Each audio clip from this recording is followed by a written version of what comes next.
아니 예를 들어서 학부모님이 전화를 하셨어요. 좀 내일 찾아뵙고 이야기를 드리고 싶습니다. 그럼 이미 내가 많이 긴장되어 있는 상태라면 어머님이 어떤 말씀을 하셔도 그 말씀을 되게 크게 받아들여서 대응할 확률이 높아질 수밖에 없다는 거죠. 그럼 이제 약간 자기 방어, 이제 무의식 중에 어머니 그게 아니고요, 이래서 이랬고요, 이렇게 자꾸 자기 방어식으로 나가게 된다는 거죠.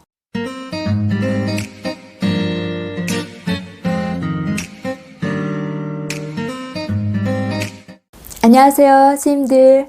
나는 선생님이 행복했으면 좋겠습니다. 저자 노지원입니다. 오늘은 우리가 학생과 학부모 모두 좋은 관계를 유지하기 위해서 놓쳐서는 안 될 중요한 것에 대해서 함께 이야기 나눠보도록 하겠습니다. 그것을 이제 말씀드리기 전에 사례를 한 2가지 정도만 좀 이야기 드릴까 해요.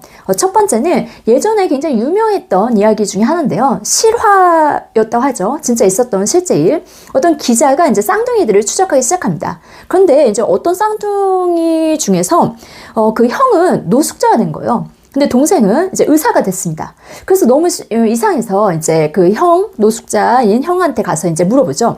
당신은 왜 이렇게 노숙자가 되었습니까? 라고 이야기를 했더니 이제 그 형이 하는 말이 우리 아버지는 알코올 중독에 가정폭력이 너무 심해서 내가 이렇게 될 수밖에 없었다. 라고 이야기를 하죠.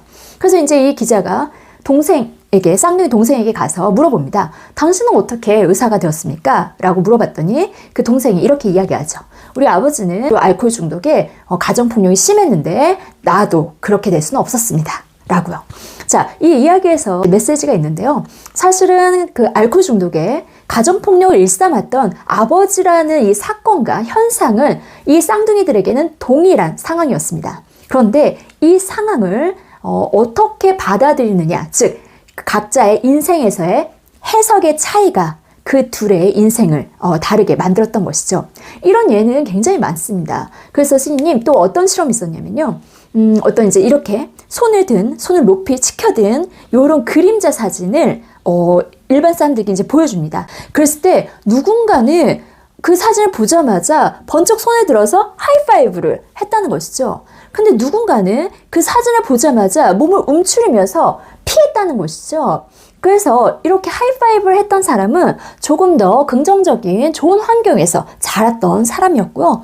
그리고 몸을 움츠리며 피했던 그 사람은 학대를 받았던 경험이 있었던 걸로 이제 밝혀졌습니다.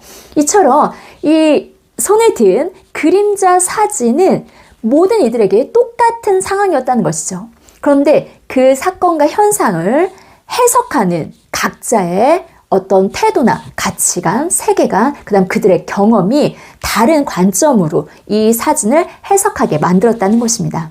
그래서 스님들 이 이야기에서 중요한 것은요, 사실상 어떤 사건과 현상이 굉장히 우리에게 절대적인 영향을 끼친다라고 생각을 하지만 절대적인 영향보다는 내가 그것을 어떤 식으로 해석하느냐에 따라서 인생이 많이 바뀔 수 있다라는 얘기를 먼저 드리고 싶습니다. 그러면 이 이야기 왜 먼저 하느냐? 자, 이제 요거 그렇게 보세요, 스님. 자, 어떠한 유튜브에서 이제 존스 홉킨스 대학의 진아영 교수님이 이런 예시를 들어주셨죠. 어떤 연인이 있었어요. 연인이 있었는데 어쨌든 이제 연애 초에 같이 이제 뭐 뮤지컬을 이제 보기 위해서 비싼 뮤지컬 이제 공연을 끊어놓습니다. 근데 당일날 여자친구한테 전화 온 거예요. 나 너무 아파서 오늘 못 가겠어. 이렇게. 그랬더니 이제 약간 이제 A라는 타입을 해볼게요. A는 이렇게 생각을 합니다. 뭐야, 오늘 당일날 이러면 어떡해. 이거 표 끊어놨는데. 진짜 짜증나. 이게 뭐야. 이제 어떻게 이거 아깝게. 이제 그 일이, 이제 그 예약했던 것이 이제 어그러진 거에 대해서 이제 화가 좀 날 수도 있겠죠. 그러면 이제 여자친구한테 전화를 하면서 약간 그 짜증과 퉁명스러움이 있을 수 있겠죠. 그러면서 진짜 아픈 거 맞아? 이제 이렇게 물을 수도 있겠죠. 그러면 이 둘의 관계는 어떻게 되겠어요? 아무래도 좋지 않겠죠. 그런데 이제 만약에 이제 B 타입이라 해볼게요. 이제 B처럼 생각할 수 있죠. 얘가 진짜 아픈가? 이 주기를 사가야 되나? 얼마나 심한 거지? 이렇게 생각을 하게 되면 전화를 할 때도 많이 아프니? 그럼 내가 주기를 사갈까? 약간 따뜻하고 배려의 말을 할 수 있게 된다는 것이죠. 그럼 이 둘의 관계는 어떻게 되겠어요? 훨씬 더 좋아질 수밖에 없겠죠. 그래서 선생님, 여기서 이 여자친구가 진짜 아프냐 안 아프냐는 일단 사실은 또 별개의 문제고요. 여기에서 내가 이 사건을 이 상황을 해석하는 A타입과 B타입이 있을 수 있다는 것이죠. 만약에 그런데 선생님이 여기서 중요한 핵심 포인트는요. 이 A타입처럼 좀 짜증스럽게 받아들이는 경우 이런 생각과 감정을 갖게 되면 그 감정과 생각을 뒷받침해 줄 만한 말과 행동이 나온다는 게 문제입니다.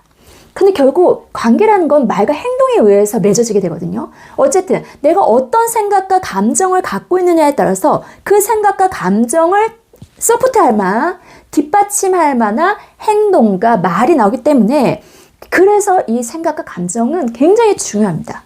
그럼 선생님 보세요. 이제 우리가 이제 학교 생활을 하다 보면 이제 1년여 정도 이제 막 이제 시간이 흘렀어요. 그럼 이제 어떤 아이는 물론 말을 잘 듣는 아이도 있겠지만 뭐 지각도 할 수도 있고 조금 이제 거짓말 치고 청소를 땡땡이 치고 좀 막 그렇게 가는 아이도 있을 수 있고 그렇죠. 그러면 이제 사실 우리가 자꾸 조금 그런 모습을 보인 친구들한테는 어떤 부정적인 생각과 감정, 약간 선입견 같은 게 이제 생길 수밖에 없습니다. 이건 인간이기 때문에 당연한 거예요. 그런데 만약에 이제 그와 같은 생각과 감정이 있으면 아이가 무슨 말, 진실을 이야기하더라도 너 좀 그런 거 아니야? 약간 의심의 눈초리로 이제 바라볼 수밖에 없게 되는 거죠. 그래서 정말 이게 쉽진 않지만 항상 그래도 믿어주고 그리고 좋은 쪽으로 여겨주려고 하는 마음을 언제나 조금 더 이제 장착을 하고 있어야지만 그 생각과 감정이 내 마음속에 장착이 되어 있어야 비로소 나의 말과 행동이 그렇게 나갈 테고요. 그리고 더 중요한 거는 말로 비난하진 않더라도 이미 나의 비언어적인 표현들, 표정이라든지 목소리라든지 이런 것들을 통해서 내가 생각하고 있던 내가 느끼고 있는 너에 대해서 느끼는 감정들이 이미 다 표출되기 때문에 좋은 관계를 유지하려면 일단 적어도 그 아이에 대해서 조금 더 좋은 쪽으로 여겨주려는 그런 마음 자세가 필요하다는 거죠. 학부모님 같은 경우도 마찬가지예요. 만약 예를 들어서 학부모님이 전화를 하셨어요. 좀 내일 찾아뵙고 이야기를 드리고 싶습니다. 전화를 하긴 좀 뭐하고 내일 좀 찾아뵙겠습니다. 이렇게 이야기를 했어요. 그럼 이제 전날 마음이 어떠세요? 뽁짝뽁짝 또 하시죠. 애한테 무슨 일이지? 혹시 내 학급에서 어떤 뭐 안 좋은 일이 있었던 거를 뭐 부모님께 말씀드렸나? 뭐 이제 어쨌든 여러 가지 걱정과 불안이 이제 생길 수 있다는 것이죠. 그럼 선생님이 다음날 어머님을 만날 때 어머니의 어떤 그 사안, 그 문제 사안들과는 별개로 이미 내가 긴장되고 불안하고 좀 걱정스러워. 그러면 좋은 느낌으로 만나기 어렵습니다. 그럼 이미 내가 많이 긴장되어 있는 상태라면 어머님이 어떤 말씀을 하셔도 그 말씀을 되게 크게 받아들여서 대응할 확률이 높아질 수밖에 없다는 거죠. 아까 그 남자친구가 A타입 남자친구가 이런 거 아니야 라고 생각을 하면 거기에 그 말에 서포트하기 위한 말과 행동이 나가듯이 그럼 이제 더 크게 그거 받아들이게 되면 약간 자기 방어 이제 무의식 중에 어머니 그게 아니고요 이래서 이랬고요 이렇게 자꾸 자기 방어식으로 나가게 된다는 거죠.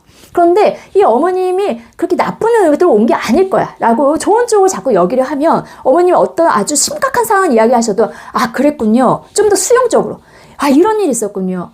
저희는 어쨌든 우리 아이가 그러면 좋은 쪽으로 갈 수 있게끔 어머니와 제가 함께 해야 되죠. 이제 약간 이런 식으로 받아들일 수가 있다는 것이죠. 그렇기 때문에 시인이 어떤 상황과 사건에서 항상 그것을 바라보려는 나의 태도와 해석은 정말 중요합니다. 어쨌든 그 사건과 상황은 부정도 긍정도 아니에요. 나에게 주어진 것이지만 이것을 부정으로 볼 것인지 긍정으로 볼 것인지 그 해석은 정말 중요할 수밖에 없다는 거죠. 왜요? 자신의 그 해석에 의한 생각과 감정이 곧 말과 행동을 이끌어낼 거고요. 그 말과 행동으로 관계가 유지되기 때문에 그렇습니다. 그래서 선생님들께서 좋은 관계를 유지하고 싶다라면 정말 지금 학교 현실에서 어렵지만 오히려 긍정을 더 넘어서 낙천으로까지 가셔야 돼요. 낙천적이다. 낙천적이다 어떤 느낌인지 아시죠? 세상과 인생을 즐겁고 아주 좋은 것으로 여기다. 이게 낙천입니다. 이게 지금 무슨 말도 안 되는 소리냐 하실 수 있겠지만 그럴 정도로 그냥 그분들이 내 편이다. 나와 좋은 인연이다. 내가 만난 아이들이 그리고 내가 만난 학부모가 나에게 좋은 쪽으로 그렇게 여겨주려는 마음을 가지게 되면 나의 말과 행동도 그리고 비언어적인 표현도 좋은 방향으로 내가 생각하고 있는 대로 서포트해서 나가게 될 것이고요. 그렇게 나간 말과 행동이 좋은 관계를 계속해서 좀 더 유지해 나갈 수 있게끔 그렇게 자연스럽게 흘러갈 수 있다는 이야기를 꼭 드리고 싶습니다. 오늘도 긴 시간 함께 해주셔서 감사합니다. 다음에 더 좋은 영상으로 찾아뵙도록 하겠습니다. 감사합니다.